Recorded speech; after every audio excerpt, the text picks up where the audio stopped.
नमस्ते भारत, आप देख रहे हैं WH न्यूज़। मैं विजय खौसे। इस वक्त मैं अजनी में हूँ, नागपुर में। आप देख सकते हैं यहाँ पे all India SC/ST railway employees association की तरफ से 25 एवं 26 नवंबर को यहाँ पर जो है राष्ट्रीय अधिवेशन यहाँ पर होने जा रहा है। उद्घाटन यहाँ पर हुआ है, रेलवे मंत्री के हाथों यहाँ पर उद्घाटन हुआ है और तमाम देश भर से यहाँ पर SC/ST के एम्प्लॉयज़ जो है रेलवे के, वो यहाँ पर आए हैं। आप तैयारी देख सकते हैं कितनी बहुत ही गजब की तैयारी यहाँ पर की है। बड़ी सुंदर ऐसी तैयारी यहाँ पर की है। अभी लंच का समय है। अभी इसके बाद में सांस्कृतिक कार्यक्रम भी यहाँ पर किए जाएंगे। 2 दिन लगातार यहाँ पर जो है जो SC/ST कर्मचारियों की जो समस्या है उनके ऊपर में विचार विमर्श किया जाएगा। ये मंच आप देख सकते हैं। मंच पर तथागत भगवान गौतम बुद्ध की प्रतिमा लगाई गई है। उधर में जो है बाबा साहब आम्बेडकर और जो है बिरसा मुंडा जी की तस्वीर, पुतला लगाया गया है। बहुत ही सुंदर ऐसा नियोजन जो है यहाँ पर आयोजन किया गया है। हमारे साथ में यहाँ के पदाधिकारी भी यहाँ पर है, इनसे भी जानेंगे। सर, क्या बताएंगे? बहुत ही सुंदर ऐसा यहाँ पर आयोजन किया है और राष्ट्रीय अधिवेशन है। खास करके इस अधिवेशन में क्या मुद्दे लाएंगे और क्या ठराव पारित होंगे? पहली बात तो सर, मैं आप लोगों का धन्यवाद देना चाहता हूँ कि आप इस प्रोग्राम के एक साक्षी बने हो। साथ ही अपना जो संविधान दिन है, ये बाबा साहब का संविधान जो है, इसको हम यहाँ से बाबा साहब की कर्मभूमि नागपुर है, गोंड राज्य की राजधानी नागपुर है, इसलिए हमने ये कार्यक्रम का आयोजन यहाँ पे करने की कोशिश किया है। और हमारा जो ऑल इंडिया SC/ST एसोसिएशन जो है, इसका जो हर साल में AGM होता है। कोरोना के पहले हमारा AGM चेन्नई में हुआ था, जो कि 3 साल में इसका हो नहीं पाया उसके बाद। और हमारी बहुत दिन से इच्छा थी, और जो 75वां रौप्य महोत्सव जो भारत सरकार का, इस वजह से हमने संविधान दिन नागपुर में मनाने का ये ऐतिहासिक निर्णय लिया।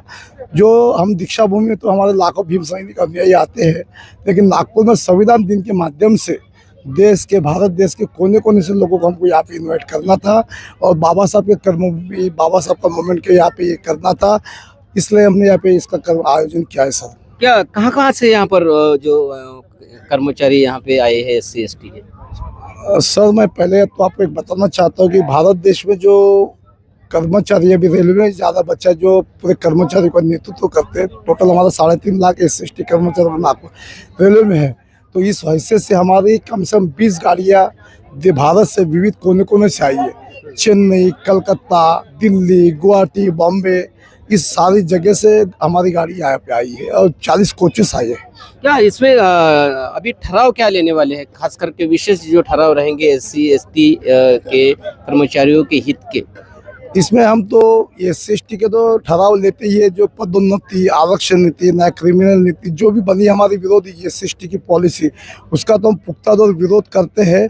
और ये विरोध हम बाहर में भी करते हैं, कर्मचारी के जिस लेवल के हिस्से से। लेकिन हम इस ऐसे इवेंट्स बना के, हमारे जो रेल मंत्री है उनको बुला के, और हमारे जो कानून मंत्री है मेघवाल जी, जो संसद में अपना केंद्रीय सरकार का नेतृत्व करते हैं, उनके माध्यम से हम ये संसद में भी मुद्दा उठाते हैं। रेलवे मंत्री जी ने यहाँ पर उद्घाटन किया है, क्या आश्वासन दिया है कर्मचारियों को? उन्होंने कर्मचारी की जो मतलब जो नीतियाँ है उसमें सुधार करने की बात कही है।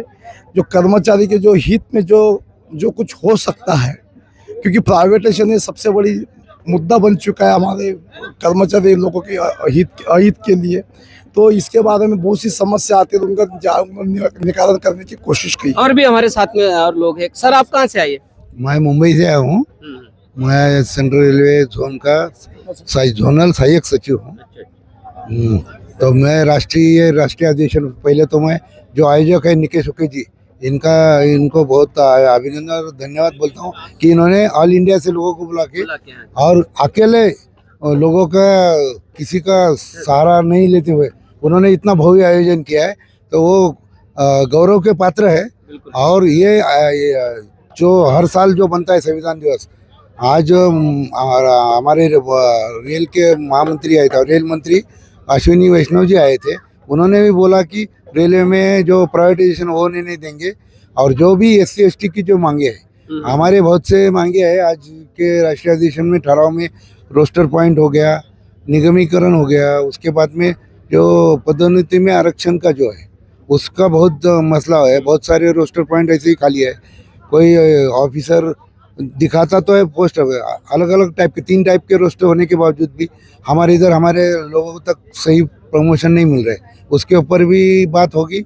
दूसरा कि जो डेलीगेट है ऑल ओवर इंडिया से, तो हर डेलीगेट अपने अपनी मांगे रखेगा, उसके ऊपर वो समीक्षा रखेगा, उसके ऊपर जो हमारी केंद्रीय कार्यकारिणी वो अपनी बात उसके ऊपर मेमोरेंडम बना के रेलवे बोर्ड और मंत्रालय तक पहुंचाने के काम करेंगे। सर आप कहाँ से आए सर?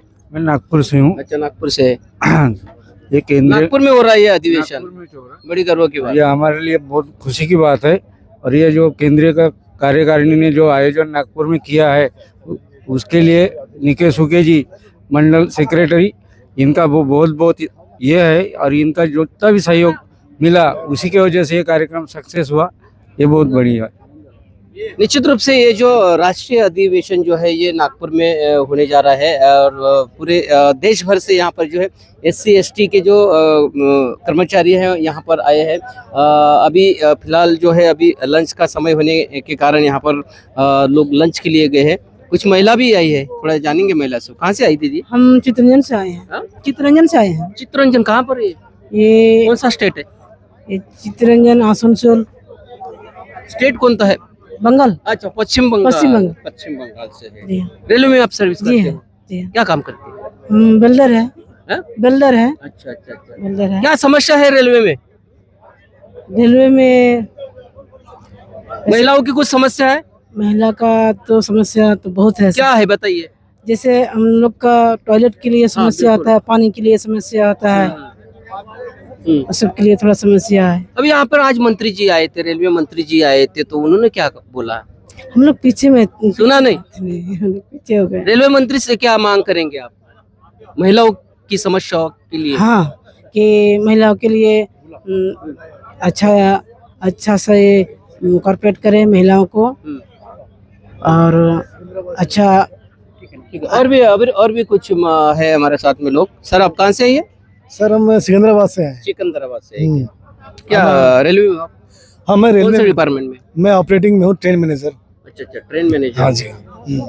क्या लगता है आपको जो अभी जो रेलवे जो है निजीकरण की तरफ में जाते हुए दिखाई दे रहा है, इसकी वजह से कुछ समस्या निर्माण हो जाएंगे? समस्या तो है, निजीकरण जैसे जो एक बोला जाता है कि निजीकरण हो रहा है।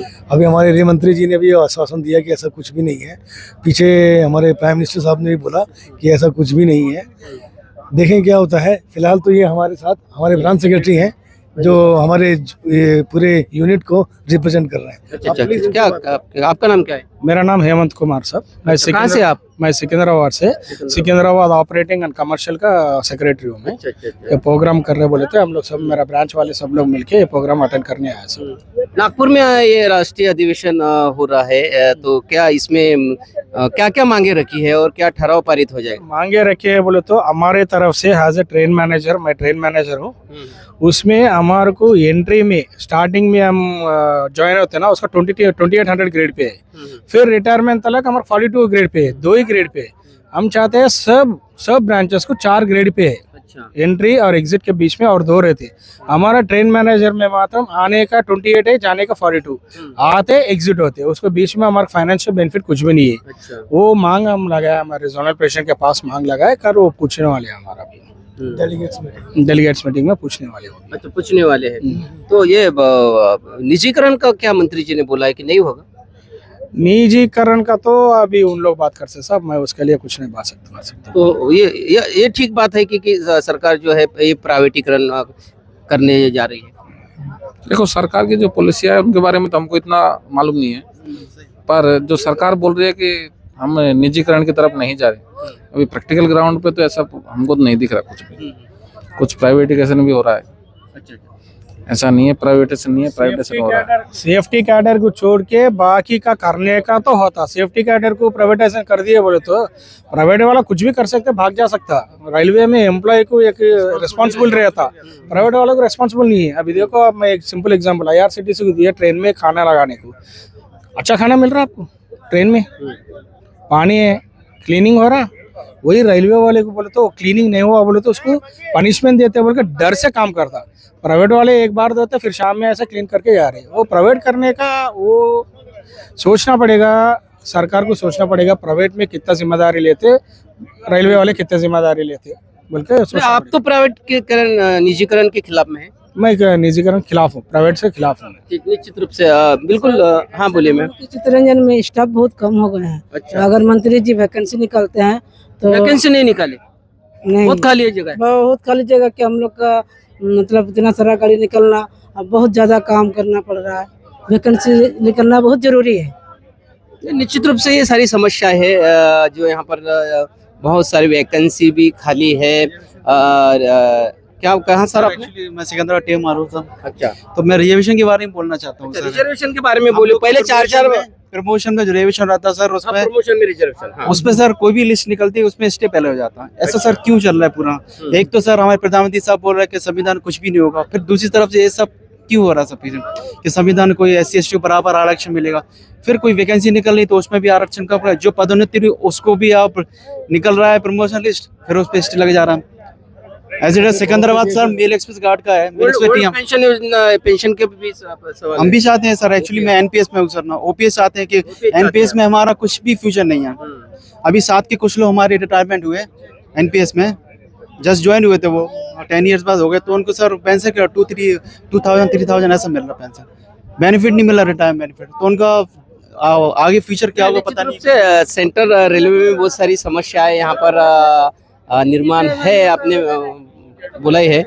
दीदी भी है, आप कहाँ से आई दीदी? दिल्ली। थोड़ा हो जाइए, खड़ा हो जाइए। दिल्ली, आप तो राजधानी में रहते हो, जी सर। क्या करते हो? मैं भी आप लोगों की तरह पत्रकार हूँ और मेरा पत्रकार है क्या? जी मेरा YouTube चैनल है नागवंशी टीवी, क्योंकि मैं नागों की धरती पे आई हूँ और मेरा भी चैनल का नाम है नागवंशी टीवी। गए दीक्षा भूमि? दीक्षा भूमि में अभी जाऊंगी, गई नहीं। और first time है मेरा। नागपुर में क्या क्या चीज है बुद्धिस्ट को लेकर? बुद्धिस्ट को लेकर मेरे को ज्यादा तो नहीं पता, मेरे को ये पता है कि जहाँ बाबा साहब ने दीक्षा ली थी वो भूमि दीक्षा भूमि, ठीक है, जिसको भूमि के नाम से जानते हैं, दीक्षा भूमि कहा जाता है। और तथागत गौतम बुद्ध के भी मेरे को दर्शन करने हैं। बिल्कुल, यहाँ पर जो है दीक्षा भूमि है, कामठी में आप जाओगे तो बहुत अच्छा सुंदर सा ड्रैगन पैलेस वहाँ पे दिखाई देगा।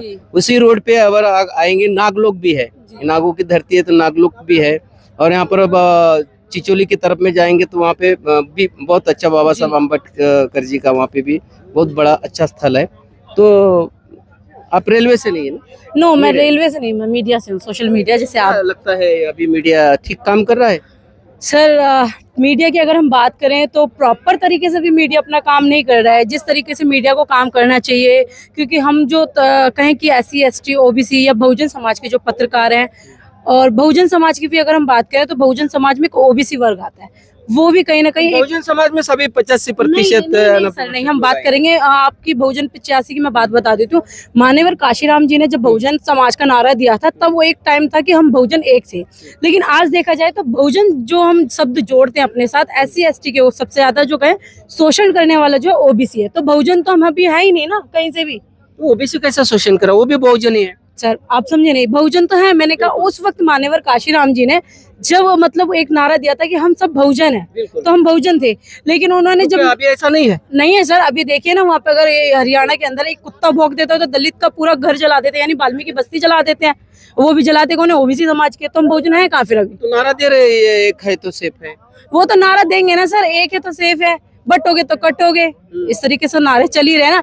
लेकिन बांटने का काम है फिलहाल। सेफ नहीं है हम लोग, अभी हम सेफ नहीं है। हमें सेफ होने की जरूरत तब है जब हम एक ही मंच के नीचे, यानी कि जो मान्यवर काशीराम की जो विचारधारा थी या कहें कि BSP थी। ऐसा लगता है कि हम लोग कहीं ना कहीं चूक रहे हैं, संगठित नहीं हो रहे हैं।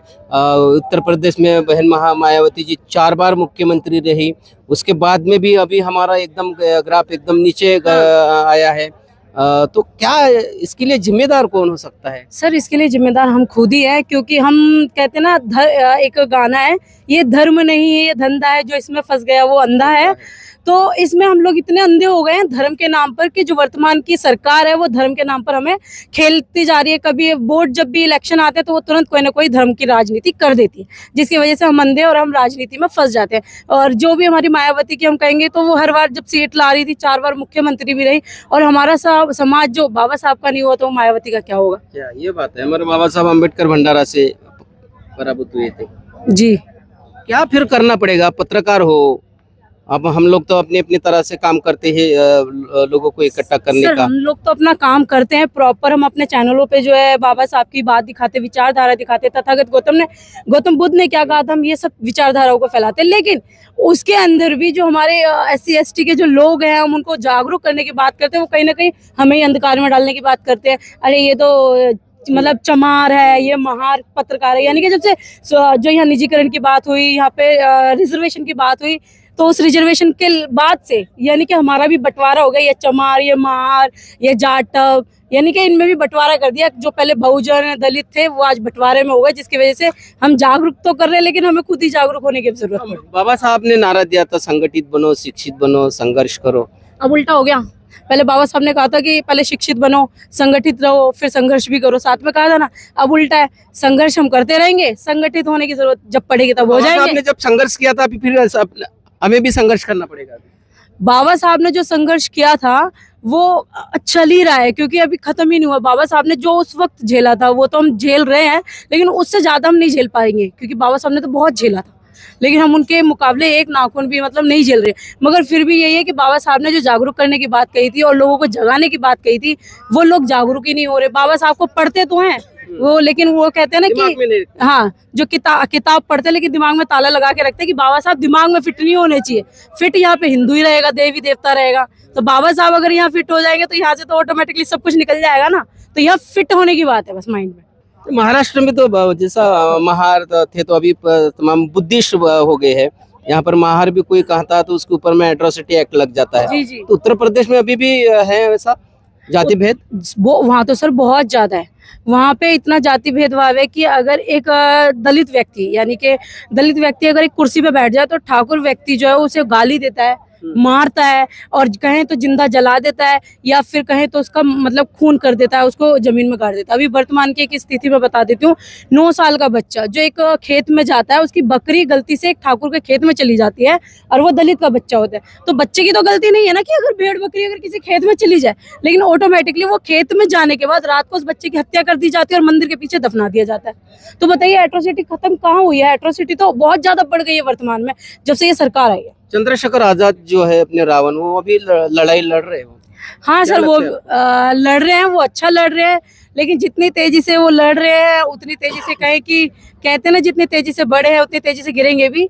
लेकिन मायावती जी एक रमी हुई कहें कि खिलाड़ी है, कहीं ना कहीं उनको टक्कर देने में वो लगे रहते हैं हर वक्त। तो क्या लगता है आपको कि और फिर से मायावती जी मुख्यमंत्री बनेंगी? सर मुख्यमंत्री नहीं, देश की प्रधानमंत्री भी बनेंगी। अगर SC ST OBC जिस दिन एक साथ हो गया ना, उस दिन देश की प्रधानमंत्री मायावती जी बनेंगी। तो निश्चित रूप से बहुत लोगों के मन में जो है दीदी पत्रकार है और पत्रकार की भावनाएं जो है उन्होंने बना, वाकई में सही है। यहाँ पर जो है SC ST OBC जो बहुजन समाज जो है, अभी बहुजन के जो है वो 4 धड़े हुए हैं, अलग अलग इसमें गए हैं, इकट्ठा है नहीं है, जिसके कारण जो है स्थिति एकदम खराब है।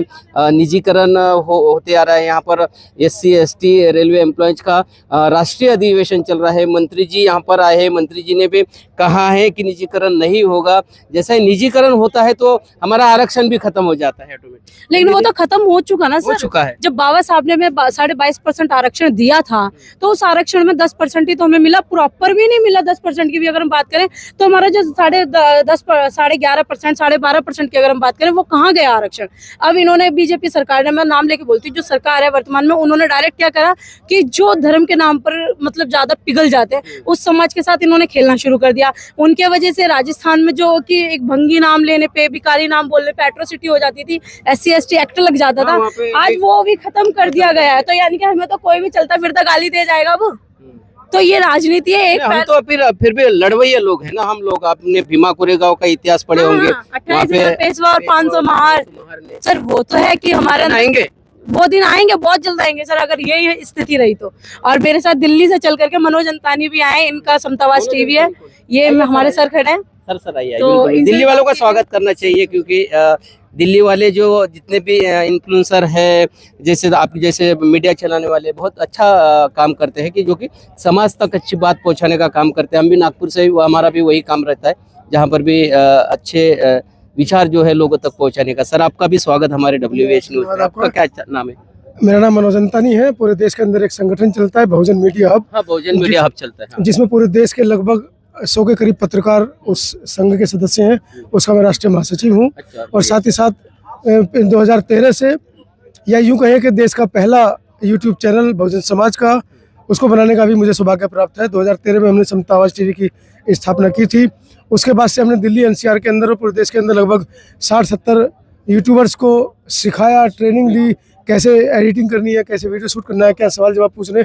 उस तरीके से हमने एक परिवार को, जो एक मीडिया की कमी डॉक्टर अम्बेडकर आज से 100 साल पहले समझ रहे थे, काशीराम जी समझ रहे थे, और आज तक बहुजनों की जो राष्ट्रीय पार्टियां है वो मीडिया की जो एक कमी को समझ रहे थे, हमने उस कमी को पूरा करने, हमारी मीडिया ही नहीं थी। हमने उसको पूरा करने की कोशिश की है। बिल्कुल बिल्कुल। अभी सोशल मीडिया है तो हमारे हाथ में मीडिया है, इसलिए अपन ने उसको पूरा दरअसल सोशल मीडिया जब जियो शुरू हुआ, दिल्ली के माफ कीजिएगा, गुजरात के मुख्यमंत्री थे योगी जी, गुजरात के उत्तर प्रदेश, नहीं, गुजरात के मुख्यमंत्री मोदी जी थे, और उनको प्रधानमंत्री कवायद चल रही थी, और इधर केजरीवाल जी दिल्ली के मुख्यमंत्री पद की दौड़ में थे। तो सोशल मीडिया को फ्री किया गया। आपको पता होगा कि जियो ने 500 रुपये का एक फ़ोन निकाला था, सभी पूरे देश को, रिक्शे वालों तक को फ्री दे दिया था वो फ़ोन। 500 रुपये में फ़ोन, सिम, डाटा, सब चीज़ फ्री दे दिया, अभी निकल रहे हैं। वही बता रहा हूँ, 2012-13 की बात है, और 2014 में हमारे मोदी जी प्रधानमंत्री बने थे, तो सोशल मीडिया की पावर थी। उस समय उन लोगों ने सोचा था कि सोशल मीडिया हम फ्री में देंगे, फेसबुक, यूट्यूब फ्री में देंगे, खासकर बहुजन समाज के लोगों को, तो कहीं ना कहीं ये उसकी चपेट में आ जाएंगे, वीडियो देखेंगे, पिक्चर देखेंगे, डांस देखेंगे, लटके झटके देखेंगे। लेकिन उनको ऐसा नहीं पता था कि हमारे जैसे लोग भी हैं, आपके जैसे लोग भी हैं, जो सोशल मीडिया का सही सदुपयोग भी करवाएंगे। तो हम लोग क्रांति कर रहे हैं, और आज आप देखिए उसी क्रांति का ये फलसफा। आपको क्या लगता है सर, फिर भी जो अभी अपनी जो media, digital media, social media जैसा काम कर रही है, लोकसभा में भी हमने काम किया है, और लोकसभा में पूरा डिजिटल मीडिया का जो प्रभाव है वो दिखाई दिया है। खास करके स्ट्रीम मीडिया के ऊपर में भरोसा लोगों का नहीं है, जैसा हमारे लोगों के ऊपर में ज्यादा भरोसा है। हम लोगों में जाते हैं और लोग क्या कहते हैं वो हम दिखाते हैं, और जो बोलेंगे, चाहे किसके भी खिलाफ में बोलेंगे, हम वो वीडियो चलाते हैं। ये आवाज जो है, हमारी आवाज, ये दबाने की कोशिश होगी। इसको दबाने की कोशिश हम नहीं कहेंगे, हाँ, इसको अपने समकक्ष ना ला पाने की, कि ये हमारे समकक्ष ना आ पाए, ये कोशिश जरूर है। आप देखिए 2013-14 से अब 10 साल की मेरी पत्रकारिता, बहुजन समाज की पत्रकारिता, हालांकि उससे पहले मैं दूसरे चैनल्स के लिए काम करता था। तो आज की तारीख में जो अपने आप को छाती ठोक कर कहते थे कि मैं रवीश कुमार हूँ, मैं आज तक हूँ, मैं अभी तक हूँ, मैं जी न्यूज़ हूँ, आज हमारी और आपकी पावर है कि वो स्वयं टीवी, सैटेलाइट की दुनिया को छोड़कर यूट्यूब और सोशल मीडिया की प्लेटफॉर्म पर आ गए हैं। कहीं ना कहीं उनको डर लगा है। राष्ट्रीय नहीं तो हम अंतरराष्ट्रीय स्तर पे है अभी। हम हैं। हमको देखकर वो आए हैं, हमने उनको देखकर अपने सैटेलाइट चैनल नहीं खोले। 2012-13 में मैं नागपुर के से जो संचालित आवाज इंडिया टीवी है, उसका दिल्ली प्रदेश का कैमरामैन हुआ करता था। तो मैंने जब उनसे कहा कि आप लोग तो सिर्फ मंच के कार्यक्रम दिखाते हैं, आप लोग एट्रोसिटीज़ के कार्यक्रम नहीं दिखाते, तो उन्होंने बताया कि हमारी व्यवस्था है, क्योंकि हम आवाज़ इंडिया टीवी हैं, आवाज़ इंडिया न्यूज़ नहीं, न्यूज़ होते तो हम खबरें दिखाते। तो उनकी बाध्यता थी। तो 2014 में मुझे लगा कि, क्योंकि उस समय लोग अपेक्षा कर रहे थे, खासकर उत्तर प्रदेश के अंदर जो घटनाएं मोदी जी के बाद जो आई, उनके प्रधानमंत्री बनने के बाद जो आई, हिंदुत्व का जो झंडा लहराया, उसके बाद से हमें लगा कि नहीं, हम मंच के कार्यक्रम नहीं दिखाएंगे, हम एट्रोसिटीज़ पे भी काम करेंगे, हम रेप की खबरों पे भी काम करेंगे, हम हर उस खबर पे काम करेंगे। अत्याचार की जो भी खबरें होती है उनको हम चलाएंगे। हमारे तो आप समता आवाज टीवी का इतिहास देखेंगे, उसके अंदर हजारों ऐसी खबरें हैं जहाँ पर हमने खुद खड़े होकर भगवानों के झंडे फाड़े हैं। हमारे पर FIR दर्ज हुई है, हमने बुद्ध कथाएं कराई हैं, 22 प्रतिज्ञाएं बाबा साहब की दिलवाई हैं, हमारे पर FIR दर्ज हुई हैं, 4 FIR इस समय मनोज अंतानी के ऊपर चल रही हैं एज ए पत्रकार। तो जैसा कि आपने भी कहा कि उनको खतरा है, खतरा बहुत बड़ा है, क्योंकि सोशल मीडिया का जमाना है। आज एक उंगली बटन दबाता है, तो जैसा फेसबुक पे कोई मैसेज आता है, वो ट्रेंड होता है, तो फेसबुक के ऊपर में दबाव आता है। एक्स पर जो कोई एक आधा मैसेज आता है, उसको ट्रेंड अगर होता है, एक्स को दबाने की कोशिश होता है। ऐसा यूट्यूब में भी ऐसा हो सकता है क्या? नहीं, यूट्यूब देखिए, यूट्यूब तो माध्यम है कि आप अपनी बात या किसी दूसरे की बात लेकर आप जन जन तक पहुंचा रहे हैं। अब ये जन जन को सच्ची बात पहुंचाए, अब ये जन जन को देखना है कि वो क्या देखना चाहता है।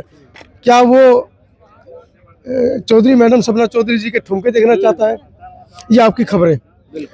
मैंने कई बार अपने उदाहरणों में कहा है कि सपना चौधरी एक ठुमका लगाती है, 1 घंटे में उसकी वीडियो 10 लाख चल जाती है।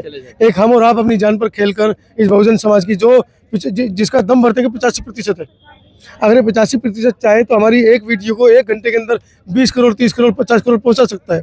और हमारी जो आर्थिक जो संसाधन है, जो हमें आज्ञा नहीं देते हैं कि हम पूरे देश में घूमकर इस बहुजन समाज की आवाज़ को उठा पाए, तो आर्थिक तंगी हमारी दूर हो सकती है। लेकिन नहीं, हमारा समाज, हालांकि कमियां उनके अंदर भी नहीं है, वो सोचते हैं कि हमारे मतलब की चीज़ नहीं, हम नहीं दिखा पाएंगे। निश्चित रूप स्वागत है सर आपका नागपुर में। तो ये सारी समस्या है, फिर भी हम जो यूट्यूबर जो है हमारे समाज की जो आवाज़ है ये जन जन तक पहुंचाने का हम काम करते हैं। तो आप भी देखते रहिए चलते चलते मैं V1 न्यूज़ डिजिटल के दर्शकों से एक अपील करूंगा कि जब भी ये वीडियो अपलोड करते हैं तो जान पर खेल कर करते हैं। आप इनकी वीडियो को देखें और साथ ही साथ शेयर भी करें। और अगर इन्होंने अपना पेटीएम नंबर नीचे रिलीज किया है, कोई सोशल मीडिया का नंबर रिलीज किया है, इनको आर्थिक सहयोग जरूर करें, क्योंकि आपका आज का आर्थिक सहयोग इनको कल को फील्ड में लाने के लिए बेहतर साबित होगा। तो निश्चित रूप से आप देखते रहिए WH न्यूज़, लाइक करें, सब्सक्राइब करें। धन्यवाद। जय भीम।